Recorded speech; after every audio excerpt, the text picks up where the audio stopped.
ఆత్మలోని శాంతము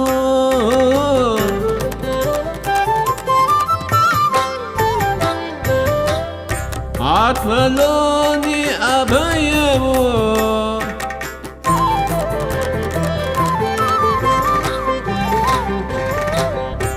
ఆత్మలోని శాంతము అని అభయము ఆత్మలోని శాంతము. ఓకే మాస్టర్స్, అందరికీ నమస్కారం అండి. ఈరోజు 36వ రోజు new energy by D Revathi Devi గారు. ఆరోగ్యాన్ని మాత్రమే కాదు, పరిస్థితులను సైతం మనం హీల్ చేసుకోవచ్చు. మనకి ఇబ్బందికరంగా మారిన పరిస్థితులను, వాటిల్లో తప్పిన బ్యాలెన్స్ను మనం సవరించుకోగలుగుతాము. కొందరి అనుభవాలను మనం ఇక్కడ గమనించినట్లయితే ఈ ఎనర్జీ పనిముట్లు మనకు ఎలా ఉపయోగపడతాయో మనకు అర్థమవుతుంది. మాస్టర్స్, ఒక్కటే అండి, మనము మన జీవితంలో అన్నీ సరి చేసుకోగలము, కానీ దీనికి ఇక్కడ కావాల్సింది ఏంటంటే ఓర్పు కావాలి, అటెన్షన్ కావాలండి. ఓర్పుతో దాన్ని ఇమాజినేషన్ ఒకటి మెయిన్. ఈ ఇమాజినేషన్ అనేది మనం చేయగలిగి ఓర్పుతో ఉండే అటెన్షన్ ప్లే చేస్తే అసలు ఎక్కడికి పోనవసరం లేదు. Even no doctor no medicine అన్నారు పత్రి గారు. ఇవన్నీ కూడా మనం చేసుకోగలము. అక్కడ ఒక కాన్సన్ట్రేషన్ కావాలి, మనం ఒక ఎనర్జీ లెవెల్స్లోకి వెళ్ళాలి. అప్పుడు చాలా శీఘ్రంగా అన్ని క్లియర్ చేసుకోవచ్చండి. దేనికి మనం గందరగోళం పడాల్సిన అవసరమే లేదు. ఎందుకంటే మనమే ఒక పిరమిడ్స్ కాబట్టి. అద్దెల వాళ్ళు చేరక తన ఇంటిని 5-6 నెలల పాటు ఖాళీగా పెట్టుకున్న ఒక ధ్యాని అనుభవం ఇది. రోజుకి 2-3 వచ్చి చూసి వెళ్తున్నారే కానీ ఎవరూ చేరడానికి రావడం లేదు. దాంతో ఆ ధ్యాని తన సమస్యను ఎలా పరిష్కరించుకుందో చూద్దాం. తన ఇంటిని ఒక చిన్న బొమ్మ ఇల్లుగా తన అరచేతిలో సరిపోయేంత సైజులు ఊహించుకున్నది. మనోనేత్రంతో ఆ ఇంటిని చూస్తున్నదన్నమాట. ఇలా ప్రతి వస్తువు నుంచి కాంతి రూపంగా ఎనర్జీ బయటకు వస్తున్నట్లే ఆ బొమ్మ ఇంటి నుంచి కూడా కాంతి వెలువడుతున్నట్లు భావించింది. ఈ ఇంటి చుట్టూ ఎలాంటి ఎనర్జీ ఉండటం వల్ల చూసి మెచ్చి కూడా ఎవరు ఇందులో చేరడానికి రావటం లేదో ఆ ఎనర్జీ దివ్యమైన ఎనర్జీగా మారిపోతున్నది అని ఆ ఇంటిని చూస్తూ భావించింది. ఇక్కడ ఈ భావించడంలో కూడానండి యాంత్రికం ఉండకూడదు. హృదయపూర్వకంగా భావన కనుక ఉంటే చాలా ర్యాపిడ్గా ప్రతిదీ మనము చేంజ్ చేసుకోవచ్చు. ఇలా దివ్య ఎనర్జీని ముందుగా నింపటం వల్ల మనకు తెలిసి కానీ తెలియక కానీ అక్కడ ఏ నెగిటివ్ ఎనర్జీలు కూడా ఉంటాయో అవి శుద్ధి అయిపోతాయి.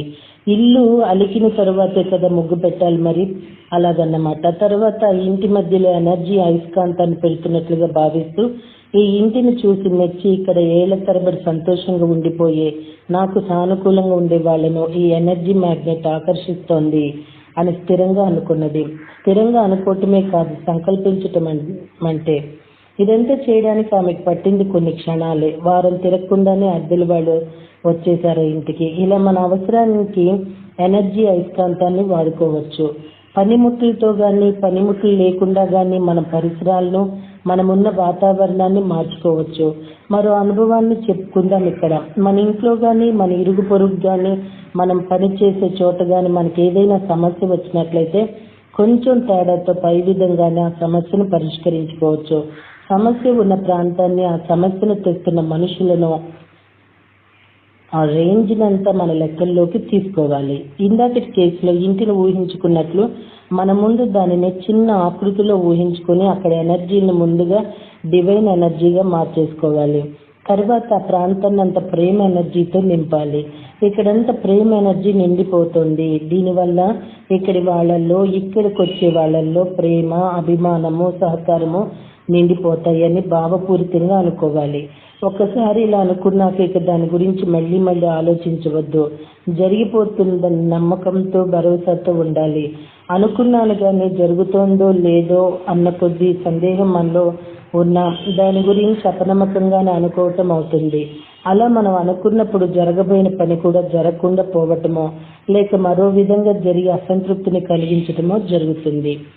సంకల్పించటం ఎలా? ఇలా మనం సంకల్పించేటప్పుడు కొన్ని జాగ్రత్తలు తీసుకోవటం అవసరం. ఎనర్జీ ఎలా పనిచేస్తుందో అర్థమైతే ఆ జాగ్రత్తలు ఎందుకు అర్థమైపోతుంది. ఒక లక్ష్యాన్ని సాధించాలనుకున్నప్పుడు నేను లక్ష్యాన్ని సాధించాలి అనుకోవాలి కానీ ఎంత కష్టపడైనా సరే దాన్ని సాధించాలి అని అనుకోరాదు. మన సంకల్పంలోని కష్టపడి అనే పదం కష్టాలను, ఆటంకాలను మన మార్గంలోకి తీసుకొస్తుంది.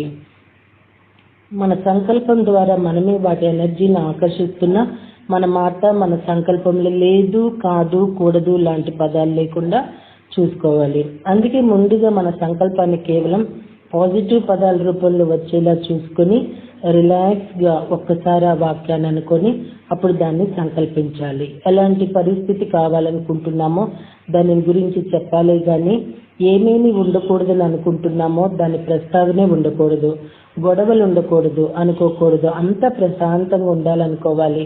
మా బాస్ నన్ను తిట్టకూడదు అనుకోకూడదు, నాతో నవ్వుతూ ప్రశాంతంగా మాట్లాడాలనుకోవాలి. ఇలా ఉండాలని మనం కోరుకుంటున్న దాని గురించి మాత్రమే అనుకున్నప్పుడు రన్నర్లు మనకు సహాయపడతారు.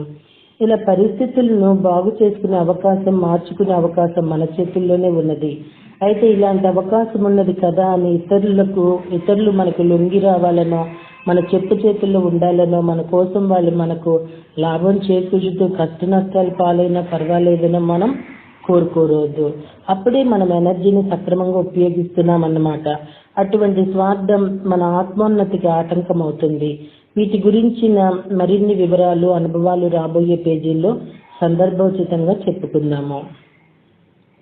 మాస్టర్స్, ఇక్కడ మనము ఒక చిన్న విషయం ఒక్కసారి పునరాలోచించాలండి.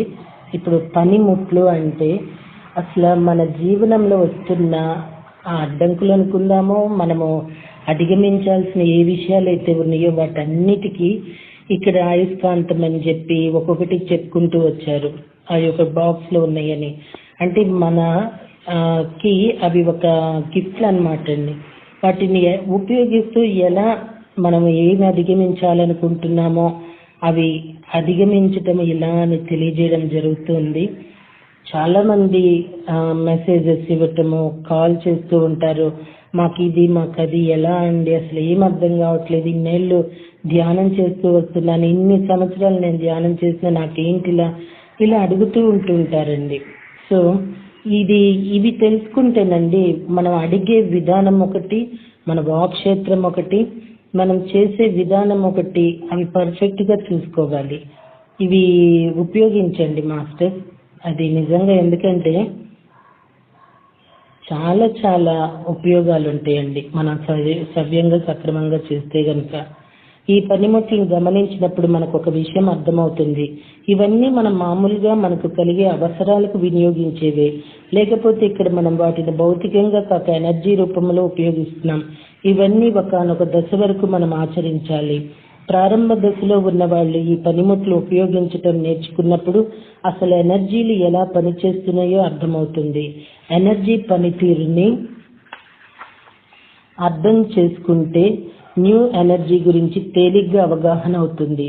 ఈ పనిముట్లకు ఎనర్జీ మెమొరీ క్యాప్ అంటే జ్ఞాపక శక్తికి, ఎనర్జీ స్వెటర్, ఎనర్జీ మఫ్లర్ అంటే చలికి, ఇలా తమకు తోచిన పనిముట్లను చేర్చుకుని విజయవంతంగా ఉపయోగిస్తున్న వాళ్ళు కూడా మన ధ్యానంలో ఉన్నారు. మొదట్లో వీటిని ఎలా స్వప్రయోజనం కోసం ఉపయోగించినా కొంతకాలం తర్వాత వీటిని న్యూ ఎనర్జీ కోసమే ఉపయోగిస్తాము. ఇవి నిజంగా మనకు న్యూ ఎనర్జీ పనిముట్లే. ఒకటి మాస్టర్స్, మనము క్లియర్ చేసుకుంటే ఎంతో హ్యాపీగా ఉంటుందండి. నిరంతరం ఎవరో వస్తారు, ఎవరో తెలియచేస్తారు, నాకు ఇది ఇలా ఉంది, దీని నుండి నేను ఎలా బయటపడాలి అనేది వెతుకులాట దాన్ని వేదన చేకూరుస్తుంది. అదే ఈ కొన్ని ఇస్తున్నారు కాబట్టి ఇది మనము ప్రయత్నం చేసామనుకోండి మనమే సఫలం అవ్వచ్చు. ఓకేనా మాస్టర్స్, మళ్ళీ రేపటి జ్ఞానంలో కలుసుకుందామండి. Thank you very much.